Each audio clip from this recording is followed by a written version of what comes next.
A 3-year-old girl is brought to the pediatric clinic by her parents who report that she has had a noisy and difficult breathing since she was an infant.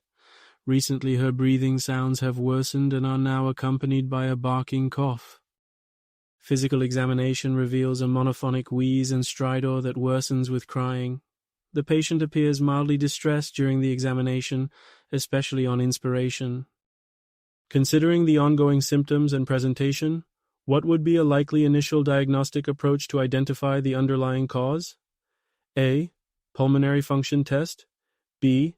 Chest X-ray. C. High-resolution imaging or bronchoscopy. D. Allergy testing.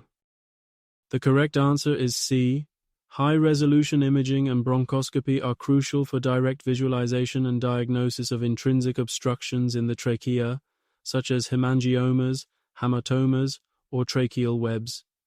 These conditions cause narrowing of the tracheal lumen, leading to stridor and wheezing, which mimics asthma but stems from physical obstruction rather than bronchial reactivity.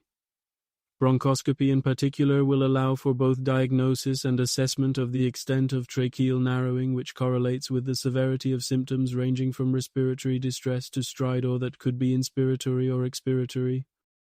Thank you for joining this pediatric case study. This session provided insights into diagnosing pediatric airway obstructions and emphasized the importance of using high-resolution imaging and bronchoscopy in cases of stridor and wheezing, ensuring accurate diagnosis and appropriate management.